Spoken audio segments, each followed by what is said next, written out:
Close enough. Alrighty then, coolio.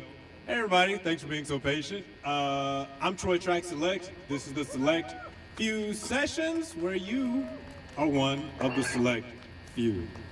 Shout out. Yeah, man. Oh, 1 year up to the day. So 1 year of the select few sessions. Gotta keep remembering that. All right, everybody, thanks for coming down. We're here to see River Thief. Give it up. You guys ready? Go for it.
What's up, y'all? How you guys doing? Good. Happy Thursday, everyone. Yeah, I hope everyone on YouTube is liking this eventually as well. Yeah, same. We're gonna play. We're River Thief. We're gonna play some songs off our new record for you.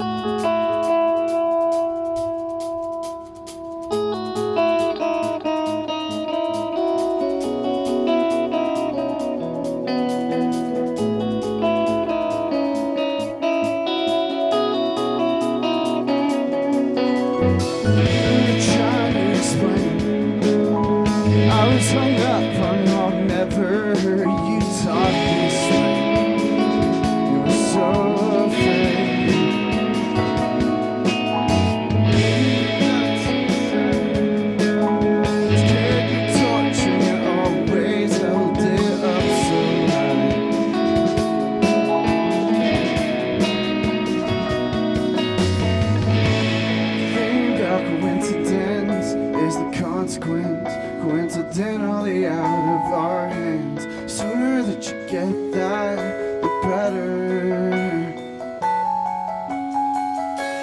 'Cause you're sad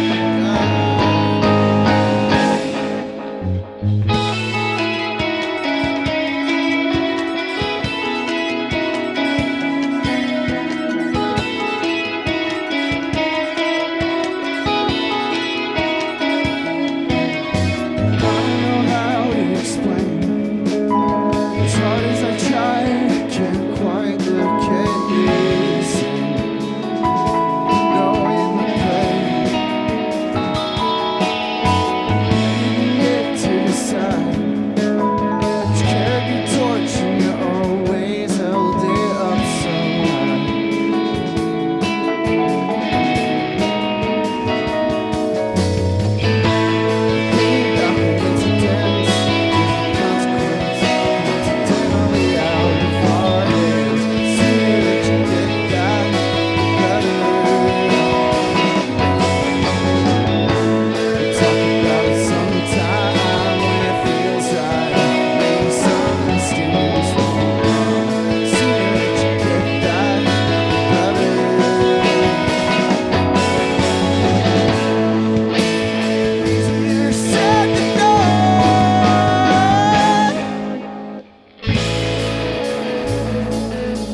Nathan Hood. Beat me to it. Thank you, guys.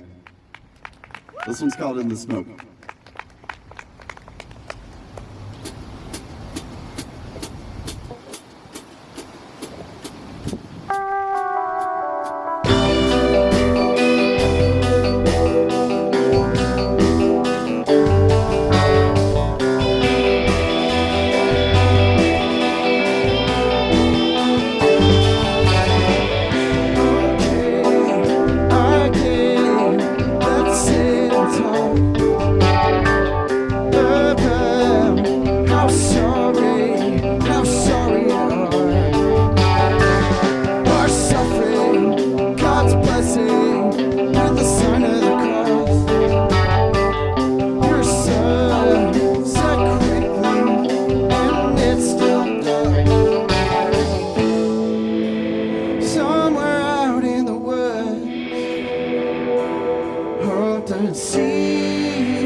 We got one more for you guys. This is the title track to our new album called 21 Grams, and it is out everywhere for streaming. So if you're enjoying yourselves, continue to enjoy yourselves. But yeah, thank you guys so much. Happy to be here. Hi, Mom.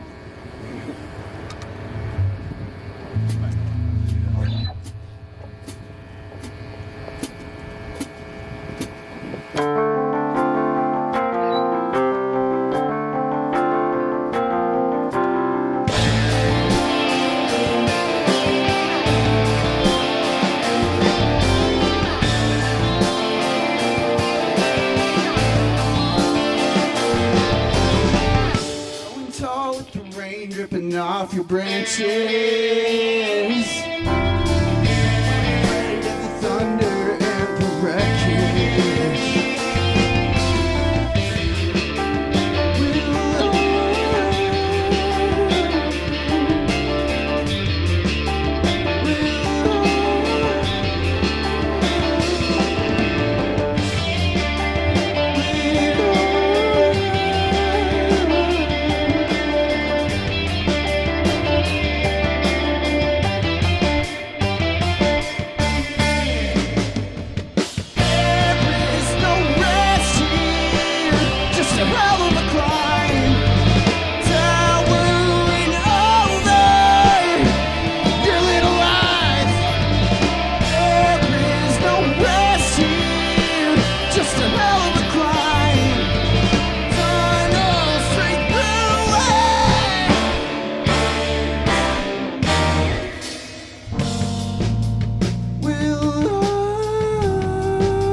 Thank you guys so much.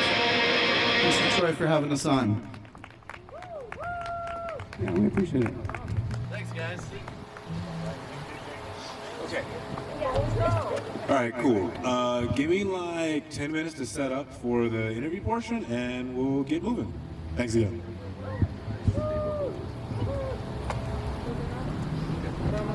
Mic check, mic check, mic check. Okay, cool. Mic Can check. everybody hear me okay? I just want to make sure. Can you guys hear me okay? Should I turn up? We're great? All right. Cool. Okay, so first, let's give it up for River Thief one more time. Really great performance, seriously. Okay. Let me relax and get comfortable. Yes. So let's start off by each of you introducing yourselves, and we'll move forward from there. All right. I'm Sam. I play guitar and sing in a band called River Thief. My name is Rob Snyder. I also play guitar and sing. No, I play bass guitar in the band River Thief. My name is Joel, and I play drums in the band River Thief. I am the band River Thief, and I play guitar and sing. My name is Clickatron Vector. Good lord. I'm made of metal, and I play piano in River Thief. That's Nate, and my real name's Brant. All right, everybody happy? Okay. So I guess let's start with, how long have you all been a band together? So we've been playing music, us five, for probably 6 years now. Okay. I started this band back about 2014. This was my solo project for a long time. So it's about 9 years total. Yeah. Very good. Yeah. So I always ask artists the same first kind of general questions. What made you start taking it serious enough to actually record music or play music at all? What made you kind of make that jump? I don't know if I could pinpoint one thing specifically. I've always done it. I grew up around music, so I've always just been exposed to it. So I have been playing guitar since I was about 13 years old, and have just spent. That was my extracurricular, like in high school too. Was just like playing with bands and playing with other, like my friends in high school and stuff. But I know we're kind of all over the place in that journey. I can go down the line if you'd like. Yeah, let's go down the line. We'll probably have to keep it quick because we only got 30 minutes. Why I play and take it seriously.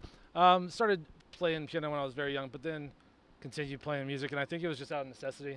Like it was the outlet that made the most sense for me. I always felt the most for it. The things that I played and the progression of, the evolution of the bands I was in and what I was playing at the time, all just, like I said, like came to me, and I just couldn't see myself without it. That's the short of it. Very good. Yeah, I came from kind of a musical family. My mom and dad both played music, and my dad really got me into it. I learned to play drums on an old set he bought from a church that I still have that ended up being kind of a cool set. But I've just been in a lot of different projects, always with friends, always with really good friends. And that's just like, I love the community of it and the art and just creating shit. And it's real nice. So I'm still going to keep doing it. I was inspired by punk, grunge, and alternative music of the 1990s. I had to start playing piano when I was 7, and I hated it until around 13 when I discovered like Ray Charles, Stevie Wonder, Ben Folds, and I was like, oh, piano's cool. And then now I like it. Very good. You took the route most of us take. They'll put us on piano first, and then if you stick it out with that, or you don't play anything ever again, pretty much. I started on piano, but I didn't stay with piano. Yeah, it's like you either stay, move on to something else, or don't play any instruments ever again. Yeah. I started on drums. Really? I'm very bad at drums. Yeah.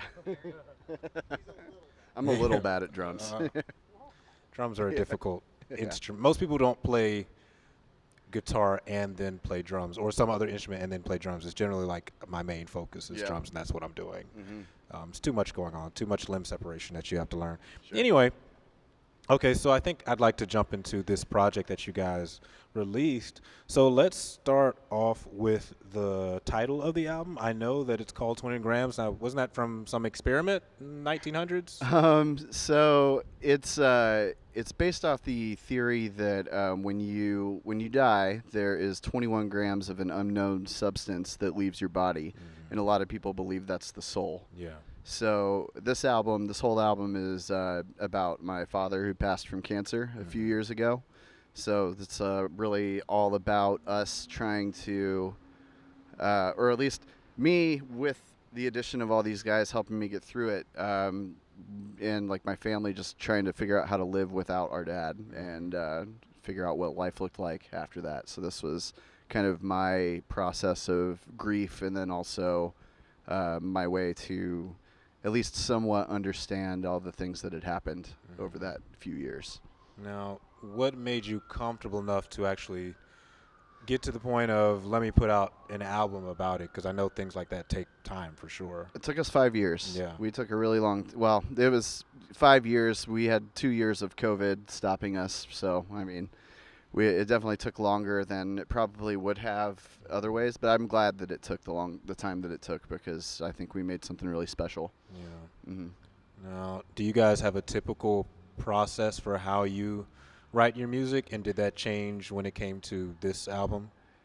Yeah, I think we definitely have, like, so typically how it works is I will have like something I've been working on, like a skeleton, like really just me and an acoustic guitar, and like trying to hash out the lyrics and like what the song is about.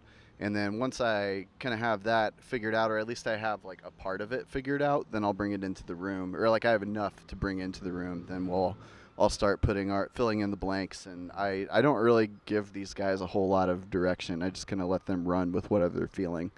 Yeah,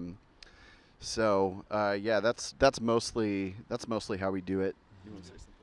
Yeah, I was also just want to mention that our first album, That Talk, which came out in 2018, that was, as Sam said, his solo project originally was River Thief. So he had written these songs, these beautiful songs, then he brought them basically to us and was like, hey, help me transpose these into a full band. We did, recorded that album.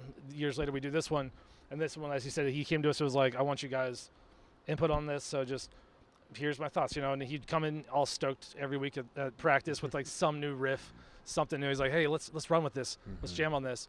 And then we'd sit there and hash it out, and then another thing that was very different for us with this album is that we ended up finding some restrictions on time, right, with COVID and other things that were going on. So we started demoing those ideas, the ones that we were able to get out in the room, demoing those so we could at least like immortalize them enough to not forget them, or lose them to time.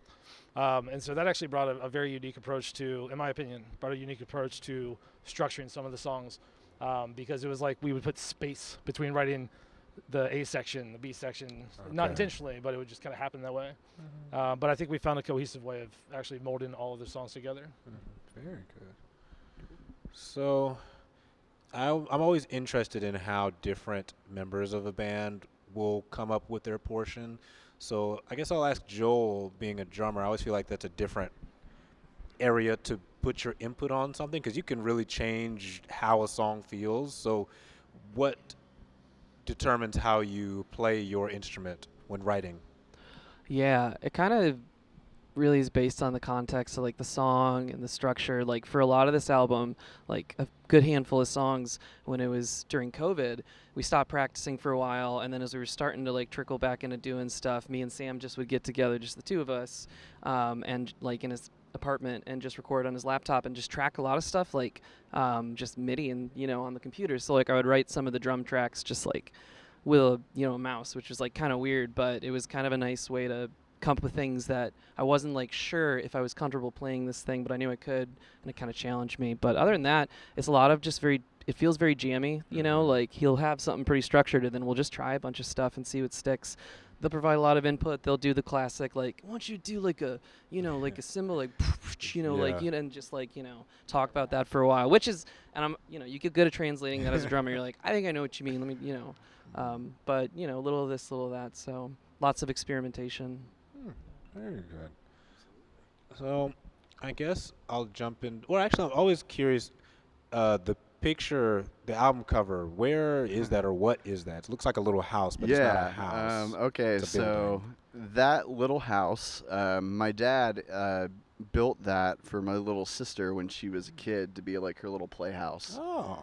And so that's like back where I grew up, and because I grew up out in the boonies, and that's actually where we did a fair amount of the recording for this record. Because my dad, like I said, was also really involved in music, and he had built a studio in our barn. So we went back, took a little 4-day, we'll call it a fun 4-day trip, and just all spent all those days together. We got the drums, bass, and the keyboard worked out there, and then we finished up everything else here.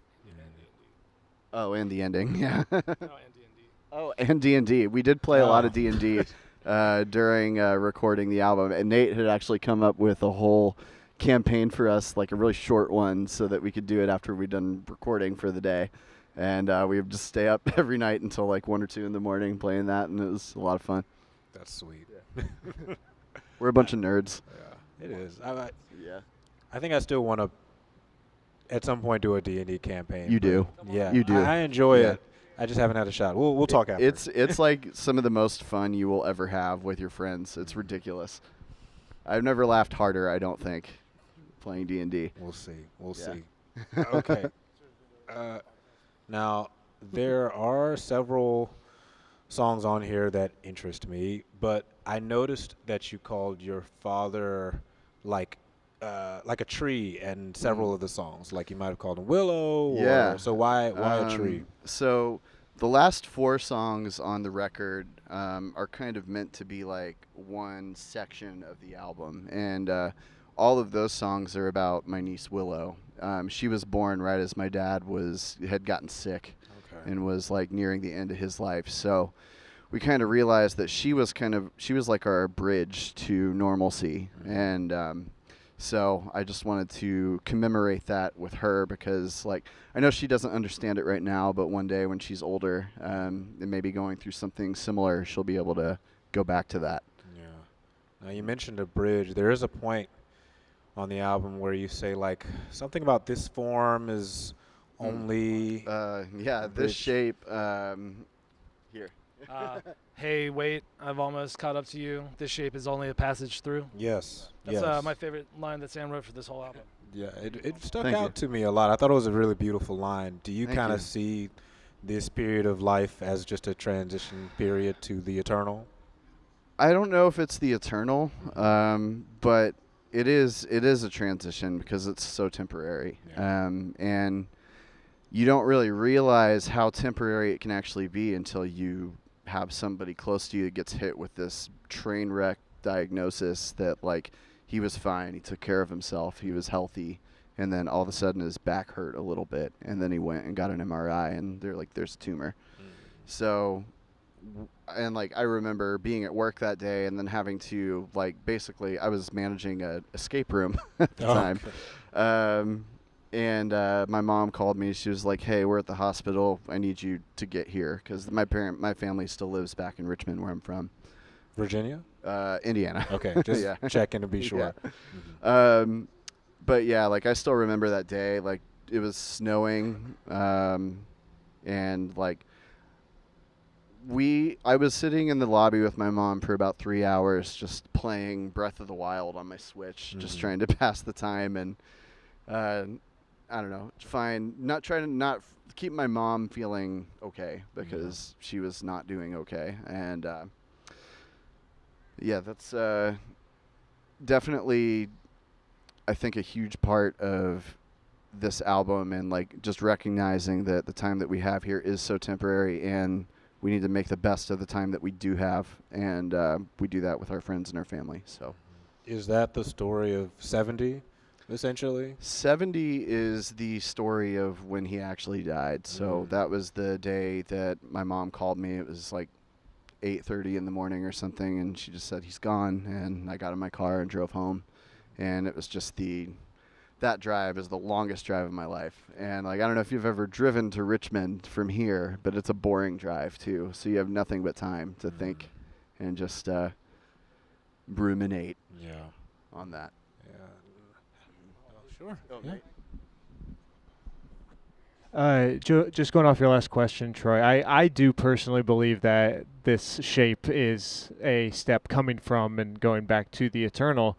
I come from much more like Judeo-Christian worldview than the other guys, and that is honestly one of the coolest parts of writing this record is that we everyone has their own different like eschatology, own beliefs about like what happens at the end and stuff like that, but we from 5 different places got to come together and talk about death for 5 years and figure out like just through our relationship together like what we think is going to happen and just loving each other through it no matter what, and that was really cool. And so that was probably the coolest part of this record in a way. My bad. Sorry, it's dark out here, y'all. Yeah, it's getting a little dark. I didn't want to be an old man, turn this light on, but that's what's gonna have to happen.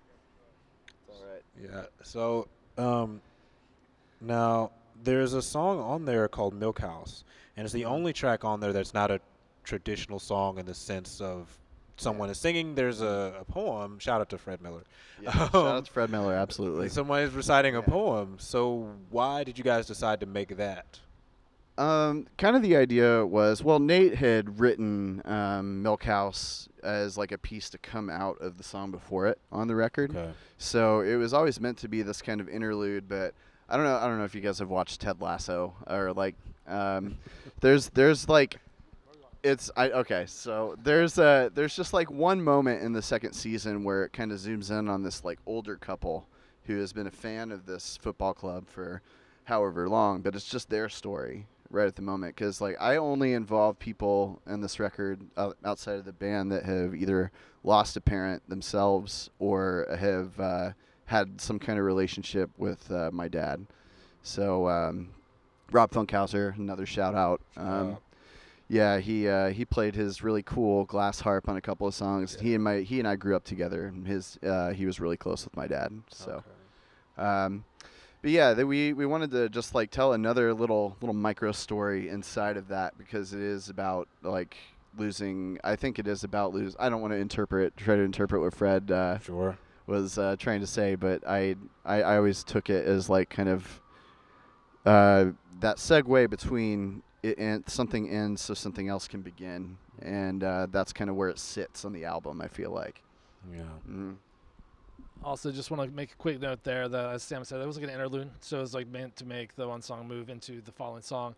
And it was initially very short. Nate took it home with him for a few weeks and came back with that beautiful piece, which I just fell in love with. And we named it Milk House because that was the name of Sam's father's studio that we recorded the stuff at. Since it was an instrumental track initially, we didn't really have a title for it. It just made sense to also nod to that. Yeah. That's nice, man. Let me see. I apologize. You know how this game goes, dude. Oh, okay. So, kind of in the line, you mentioned on like your Bandcamp and stuff, you call yourselves Spirit Rock at a certain point. So, what exactly is Spirit Rock? I'm gonna let you answer this one, because this was very much a Rob thing, I believe. I don't remember I don't honestly remember exactly where that came from. I think it was you. I think you called it Spirit Rock. I don't know. I have no idea.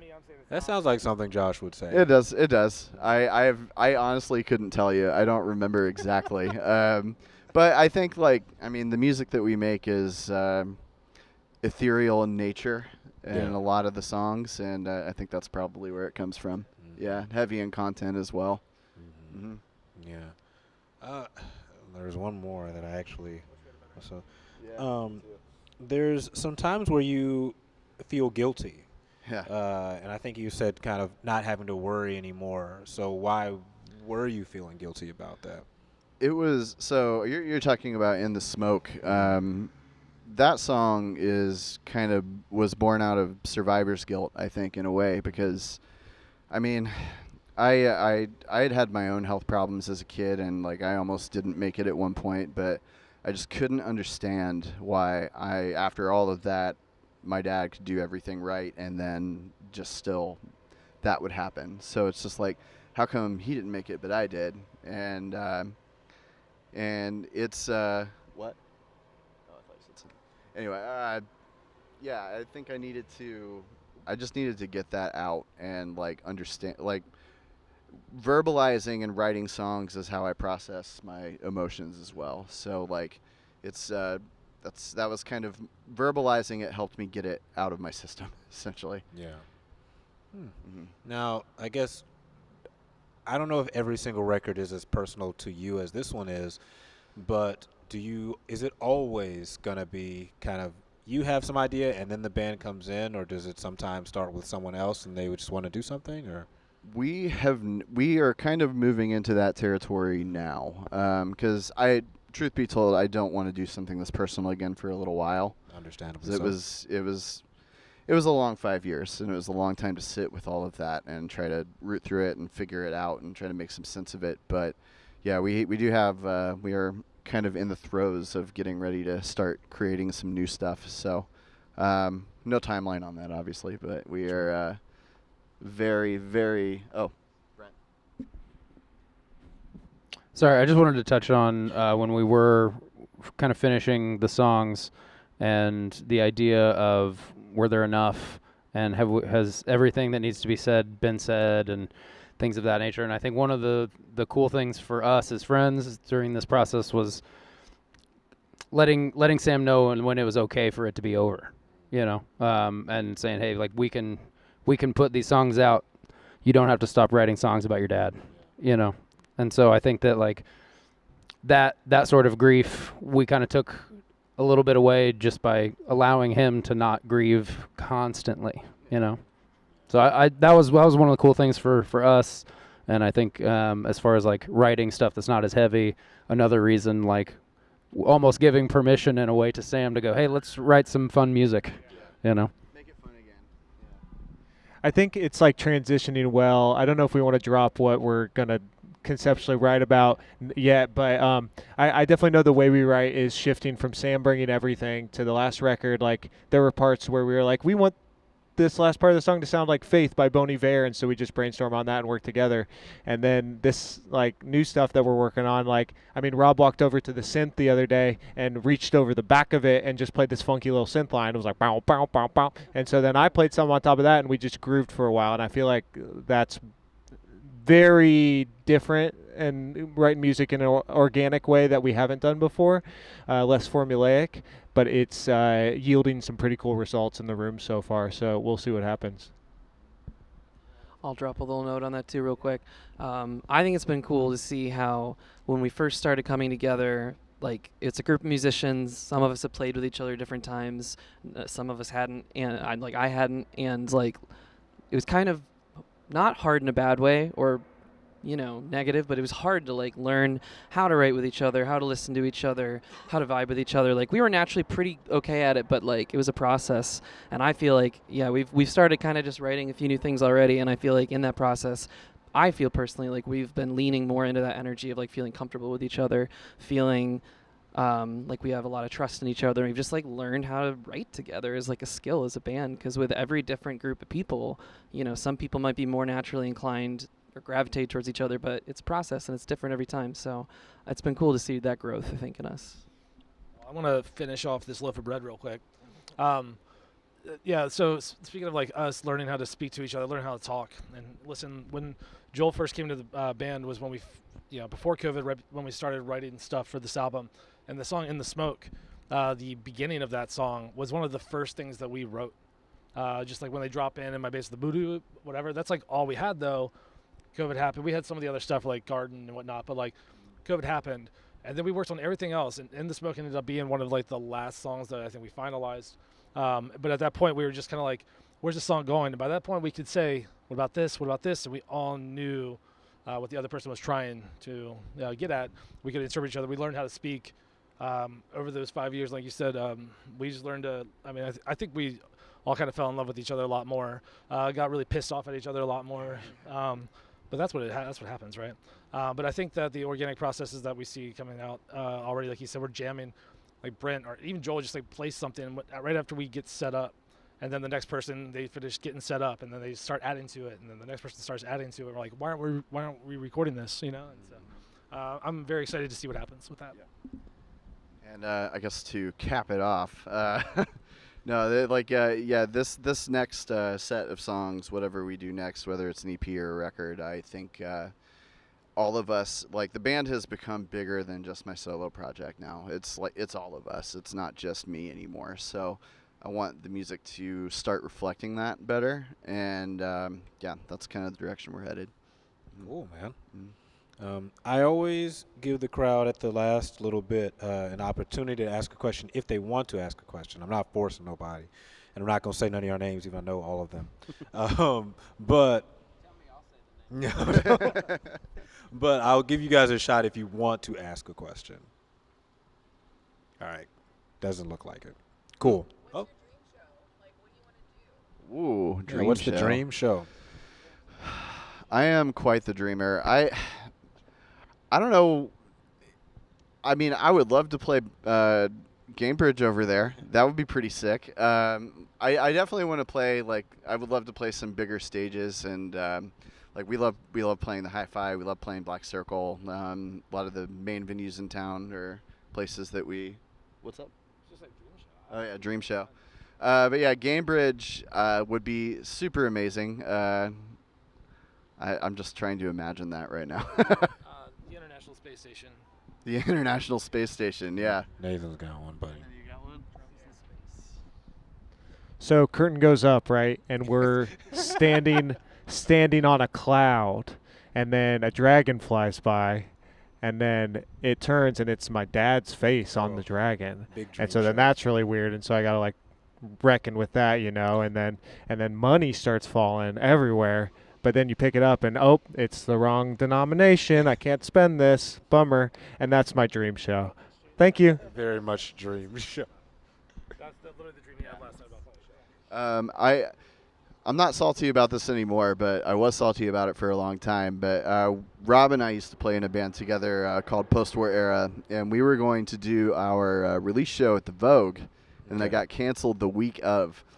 So we had to find a new space, and like, it was the space that we found was definitely not the Vogue, but it was so much fun. It was just like a small room. It was packed up, and I would love to play the Vogue eventually. That would be very cool, Shout especially out. in the city. Egyptian Room, Live Nation, if you're listening, we're around. Yeah, They're around Live Nation. Okay. Yeah. Well, cool. Does anybody else in the crowd want to ask anything? Definitely not. Next D&D. Yeah, next D&D. October 5th at 8:30.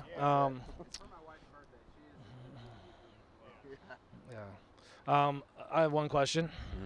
How's your day? It was good. Okay. I played around a lot at work. I was on my phone. Yeah. Yeah, don't tell nobody, but Okay. I was doing that. Well, Twitter is taking up too much of my time. delete it, man. X is taking up a lot of my time. I don't enjoy it. I'm not paying for X. Now, follow-up question. How does it feel to have run this for 1 year? I do so much that, we've gotten here. I was like, oh, man, we're going to get to a year soon. I was more excited about it like 4 months ago.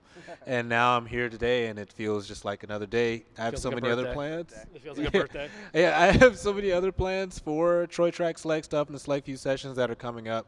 But I'll surely be writing about this in my journal later. Absolutely. Yeah, thank you. Cool. Well, yeah. Thank you for having us on. This is very cool. Cool. Yeah, everybody clap one more time for River Thief. Thanks for coming on the show, guys. Thank you. Peace, guys.